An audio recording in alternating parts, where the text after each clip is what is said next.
Silvio, como é que tá? Tudo bem por aí? Tudo bem. E você, Thalita, tudo bem? Tudo tranquilinho, Silvio. Vamos lá, vamos falar sobre CPMI dos atos golpistas? Queria começar a partir daí. Bom, a gente tem essa revelação em relação a Gonçalves Dias, né? O que nos leva a questionar o porquê desse pedido para omitir o nome dele do relatório em relação a quem tinha recebido esses avisos sobre riscos de 8 de janeiro acontecer de fato, né? E a gente fica se questionando o porquê disso, porque pode configurar, claro, uma omissão. Mas, ao mesmo tempo, há uma a oposição tem insistido nessa narrativa de que o governo Lula tem alguma culpa sobre o que aconteceu no 8 de janeiro, né? Então, esse pedido a Flávio Dino alimenta essa narrativa, essa questão do Gonçalves Dias também alimenta essa narrativa. Então, é tudo muito confuso. A CPI vai ter que se aprofundar nessas questões para a gente ficar sabendo o que houve em relação a Gonçalves Dias, não? Olha, o propósito é gerar confusão quando surgem essas petições, né? Porque você vai juntando os elementos que a gente tem, né? Os acampamentos na frente do quartel, composto por familiares dos militares que estavam lá dentro, foram protegidos por tanques do Exército quando a Polícia Federal foi acionada para desmobilizar o acampamento, né? Quer dizer, tem elementos que você vai juntando, né, que dizem que há um envolvimento militar profundo.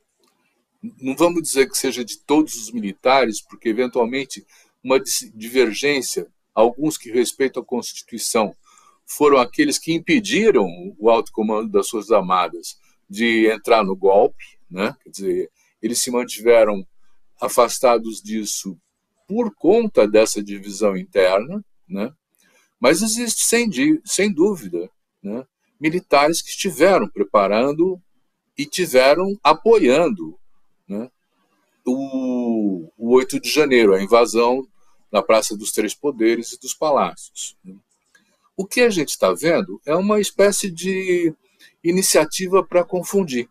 Quando eles falam assim, olha, queremos ver o vídeo do Ministério do Dino, quer dizer, do Ministro da Justiça, em que sentido isso pode ser uma questão que pode colaborar para o esclarecimento das coisas, né? Quer dizer, e quando você levanta essa suspeita e o próprio presidente da comissão fala assim, nós vamos ao Supremo se ele não der, ele está tentando incriminar, né, o ministro Dino, caso ele se recuse a enviar o vídeo. Mas nós temos muitos vídeos disponíveis do que aconteceu no 8 de janeiro.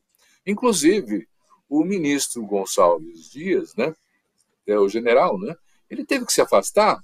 Por quê? Porque foi identificado que estava em confraternização com os que vandalizaram esses palácios, né, essas instâncias, vamos dizer assim, do nosso poder democrático. Então, eu vejo, por exemplo, você junta outra coisa, quando o Exército pede agora que os militares que sejam convocados se apresentem fardados, né? É um outro elemento que você vai juntando, né? No sentido de que eles já não estão mais lá como pessoas, eles estão lá representando as Forças Armadas, e você não pode mexer nas Forças Armadas porque pode dar problema. Quer dizer, é todo um cenário que vai se construindo para descaracterizar o crime, né, que foi assumido pelos militares. Quer dizer, estão tirando a batata quente do espaço militar. Quer dizer, e Tem isso até é possível. Deixa eu te complementar, porque tem, se junta tudo isso e a essa sua análise, a questão do inquérito policial militar, de que os militares não tiveram realmente culpa, né? Esse inquérito policial militar foi aberto para investigar os militares que deveriam ter protegido o Palácio do Planalto no dia 8 de janeiro. Esse inquérito livra as tropas de culpa e aponta esses indícios de responsabilidade justamente para o GSI. Então, me parece que estão construindo essa narrativa de fato para colocar o governo no centro da responsabilidade pelo 8 de janeiro. Só falta dizer que quem convidou os depredadores para entrar foi o governo, entende? É isso. Só que, de certa forma, né, Silvio, agora, eles você tem razão para alimentar essa narrativa. Você tem razão quando você diz assim, as apurações que o Exército assumiu o compromisso de fazer internamente para responsabilizar os militares, os generais, os tenentes-coronéis, gente de alta patente, né? Não anda. Tá andando muito devagar, não tem resultado algum, e é um movimento de esvaziar a culpa, vamos dizer assim, a responsabilidade, o crime que parte das Forças Armadas assumiram, né?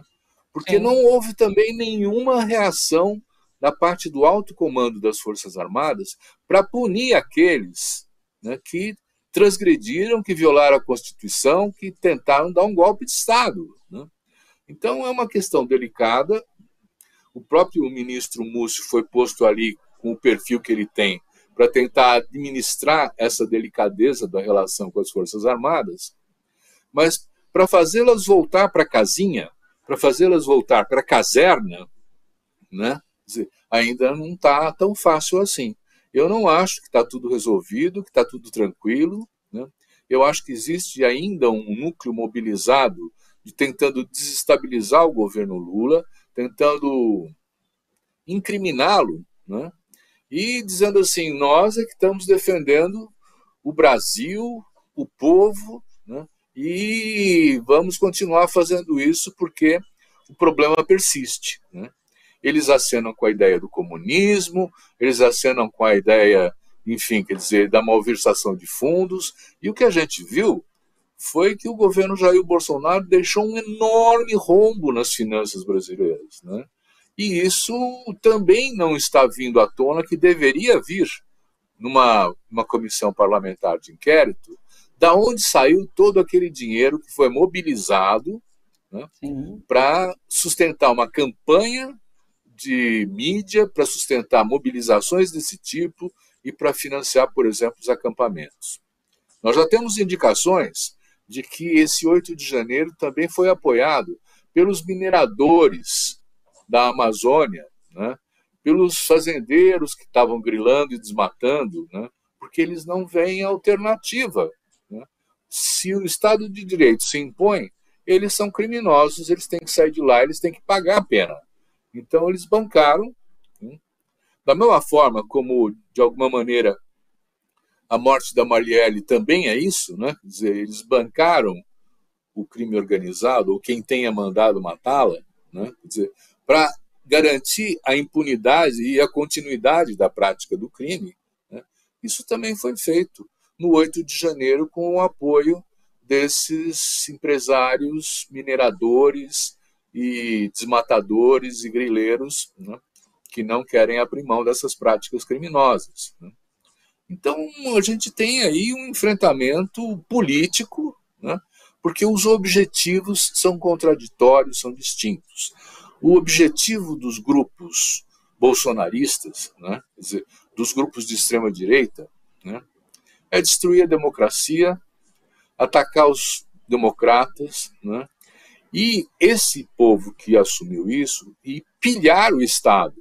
Né, a pilhagem que o Estado sofreu durante esse período foi enorme, né. Nós ainda não temos exatamente os números todos, mas é da escala de bilhões, né. E isso tudo é a convivência do Brasil com todos esses problemas. Eles não são de agora, né? Por exemplo, o crime organizado está presente em praticamente todos os estados brasileiros, e isso é uma convivência com o Estado democrático, né, que não consegue controlá-la. Quer dizer, tem todo um cenário aí que você vai puxando um fio para cá, um fio para lá, você encontra um Brasil arcaico, um Brasil selvagem, um Brasil composto por predadores, né, que que se contrapõem ao Brasil democrático e à cidadania e a uma vida civilizada. E é essa discussão e essa tensão que nós vamos continuar vivendo no Brasil nos próximos anos. Isso não vai desmontar de uma hora para outra.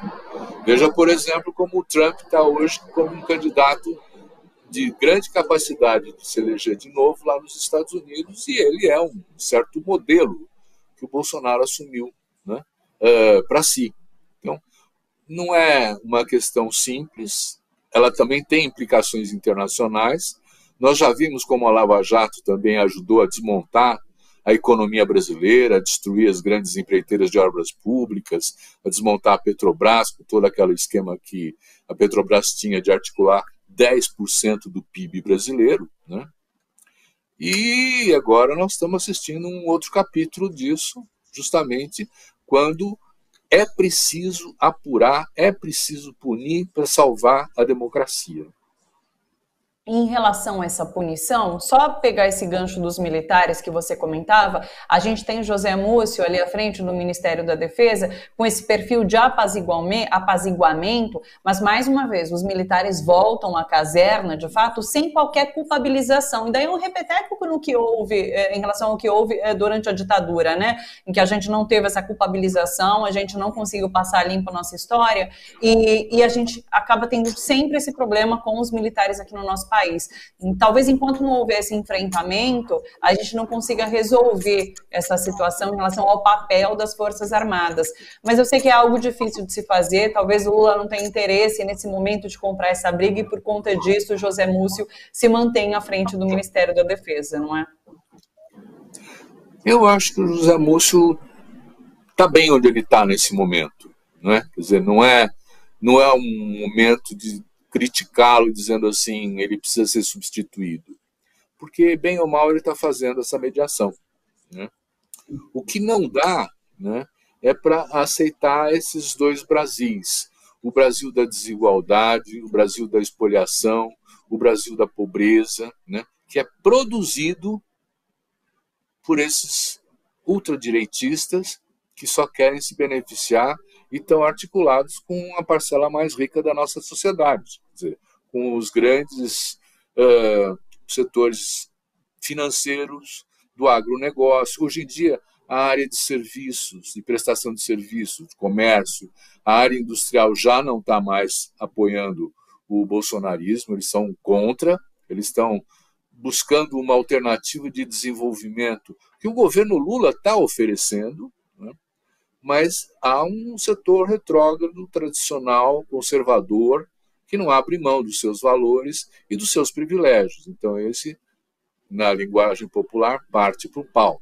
E é isso que nós estamos vendo. Na própria CPI, fora do Congresso, dentro do Congresso, há esse embate de tentar resistir, não abrir mão dos privilégios, né, e criminalizar justamente quem os acusa de estarem botando a mão no dinheiro público, né?